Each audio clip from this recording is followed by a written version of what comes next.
আসসালামু আলাইকুম প্রিয় এইচএসসি লেভেলের শিক্ষার্থীরা। তোমাদের হাতে কিন্তু একদমই কম সময়, তাই না?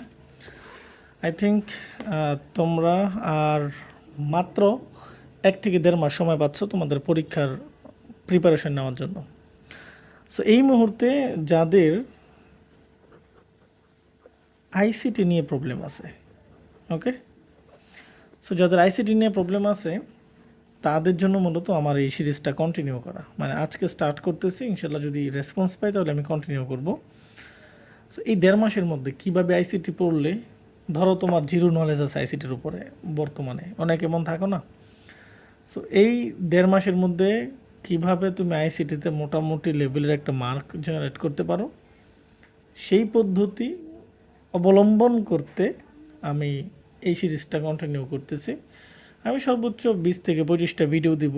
পার video maybe up to 10 minutes হতে পারে। আই হোপ যদি তোমরা সিরিজটা কন্টিনিউ করতে পারো এবং বারবার যদি রিভিশন দিতে পারো, আমি মনে করি ইনশাল্লাহ তোমরা ভালো একটা রেজাল্ট করবে আইসিটিতে। ওকে, সো যেহেতু আমরা সময় স্বল্পতার মধ্যে আছি, এত কথাবার্তা না বলি, আমরা ডিরেক্ট ভিডিওতে চলে যাই বা ক্লাসে চলে যাই। দেখো, আইসিটির মধ্যে মেইন টপিকই মূলত আমরা 3টা চ্যাপ্টারকে ধরি, থার্ড, ফোর্থ এবং ফিফথ। সো আমি এই 3টা চ্যাপ্টার তোমাদেরকে খুব ভালো করে কমপ্লিট করে দেওয়ার ট্রাই করব। যেই টপিকগুলো বারবার পরীক্ষার মধ্যে আসে সেই টপিকগুলো নিয়ে আলোচনা করব, এক্সট্রা কোনো টপিক নিয়ে আলোচনা করব না। সো আজকে আমরা শুরু করব হচ্ছে আইসিটির থার্ড চ্যাপ্টার থেকে। কেমন?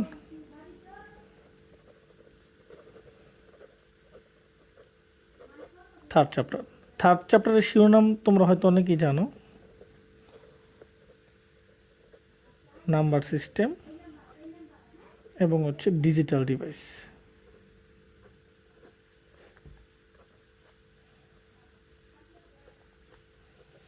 ওকে, এটা হচ্ছে আমাদের থার্ড চ্যাপ্টারের শিরোনাম। এখন এই দুইটা, এটা হচ্ছে প্রথম অংশ এবং এটা হচ্ছে দ্বিতীয় অংশ।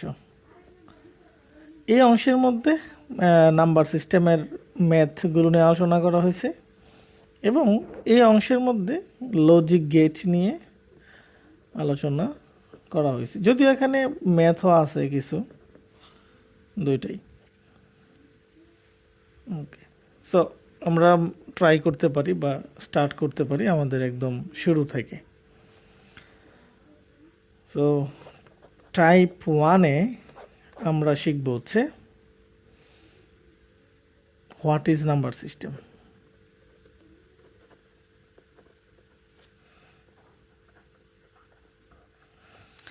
যদি পরীক্ষার মধ্যে আসে যে নাম্বার সিস্টেম কি, তাই না, তাহলে কি বলবা?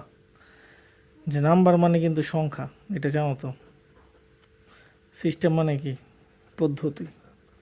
সো নাম্বার সিস্টেম হচ্ছে সংখ্যা পদ্ধতি। এখন সংখ্যা আসলে কেন ব্যবহার করা হয়? এই যে আমরা ক্লাস 1 থেকে শুরু করে একদম ইন্টার পর্যন্ত 0 থেকে 9 পর্যন্ত সংখ্যাগুলো নিয়ে কাজ করছি না? এগুলো দ্বারা বেসিক্যালি আমরা মূলত গণনার কাজ করি, মানে আমরা গুনি এগুলো দ্বারা। হ্যাঁ, যদি এটার আনসার করতে হয় এভাবে লিখতে পারো যে পদ্ধতি দ্বারা